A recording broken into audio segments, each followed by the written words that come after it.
سورہ یونس کی آیت نمبر 15 اللہ رب العزت نے مشرکین مکہ کا طرز بیان کیا ہے.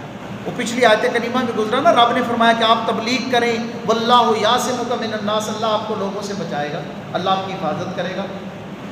لوگ کیا چاہتے تھے وہ بھی ذرا دیکھ لیں. وَإِذَا تُتْلَىٰ عَلَيْهِمْ آيَاتُنَا بَيِّنَاتٍ، وَإِذَا تُتْلَىٰ جب تلاوت کی جاتی، پڑھی جاتی، علیہم ان پر، یعنی مکے والوں پر، کیا چیز؟ آیاتنا ہماری آیات، بینات واضح، مطلب بھی واضح، مفہوم بھی واضح.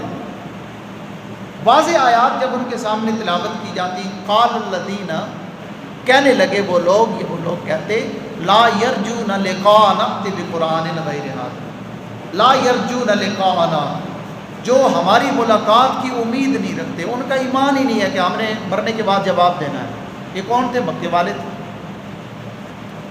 وہ کہا کرتے تھے کہ جی کوئی نہیں، اگلا جہان ہے ہی کوئی نہیں. مجھے ایک دوست بتا رہا تھا کسی غیر مسلم فلسفی کے بارے میں کہ اس نے یہی کہا کہ یہ جو جنت ہے نا، یہ ایک بس وہ نعوذ باللہ من ذالک ایک فرضی چیز ہے، بس وہ ذہن کے اندر بٹھا دی ہے تاکہ انسان اس کے لالچ کے اندر جو ہے وہ نیک کام کرتا ہے. ایسا نہیں ہے. ہمارا ایمان ہے بحیثیت مسلمان کہ جو کچھ رب اور رب کے رسول صلی اللہ علیہ وسلم فرمایا وہ حق اور سچ ہے.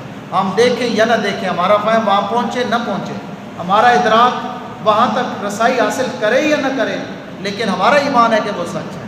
حضور فرمایا کرتے تھے کہ تم نے آخرت میں جواب دینا ہے. وہ کہتے تھے آخرت کوئی نہیں ہے. اللہ پاک فرماتے ہیں کہ وہ لوگ جن کے سامنے میری آیات پڑھی جاتی تھی اور وہ آخرت کے منکر تھے، کیا کہتے ہیں؟ اے تھے لے آئیے بقرآن غیر ھذا، اس کے علاوہ قرآن. آپ کو ان کا مطالبہ، یہ ڈیمانڈ سمجھ آئی؟ وہ کہتے تھے یہ جو قرآن مجید ہے نعوذ باللہ یہ ٹھیک نہیں ہے، آپ کوئی دوسرا قرآن لے کر کے آئیں. وجہ جی ہمیں پسند نہیں ہے. ہماری پسند ناپسند کا بھی تو خیال رکھے نا. آخر اتنا مجمع بیٹھا ہوتا ہے، انہوں نے چندے دینے ہوتے ہیں جی. میں تھوڑا سا بات آج کے معاشرے میں لے آیا وہاں سے اٹھا کر کے، انہوں نے شرینیاں دینی ہوتی ہیں، وہ تعاون کرتے ہیں، اچھے خاصے مسائل ہوتے ہیں، تو وہ بات کیا کریں ذرا مجمع کو اچھی لگے، مجمع کے مزاج کے مطابق چلا کریں. تو وہاں جو مکے والا مجمع تھا وہ یہ ڈیمانڈ کر رہا تھا ایت بقرآن غیر ھذا، دوسرا قرآن لے کر گئے جی، یہ ہمارے مزاج سے میل نہیں کھاتا ہے. حضور علیہ الصلوۃ والسلام نے فرمایا کہ نہیں، ایسا نہیں ہو سکتا، یہ تو بھائی اللہ کا کلام ہے، دوسرا کہاں سے لایا جا سکتا ہے؟ دوسرا تو تب بندہ لائے کہ جب خود بنایا ہو، تو رب کا کلام ہے، ایسا نہیں ہو سکتا. تو انہوں نے کہا چلیں ٹھیک ہے، ایک سٹیپ ہم ڈاؤن کرتے ہیں. وہ کیا ہے؟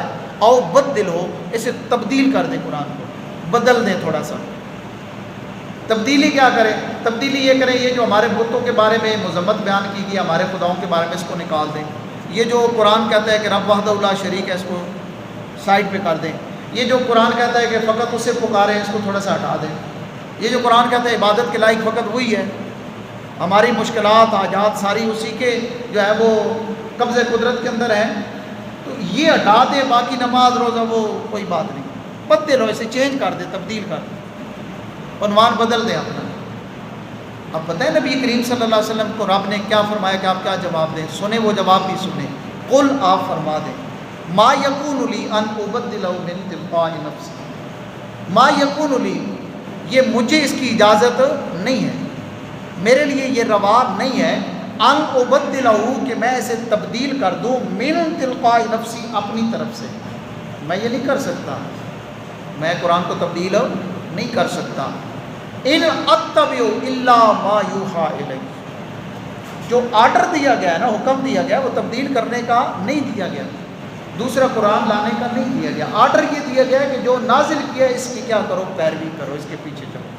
اگر دنیا اور آخرت کی فلاح چاہتے ہو تو قرآن کی پیروی کرو.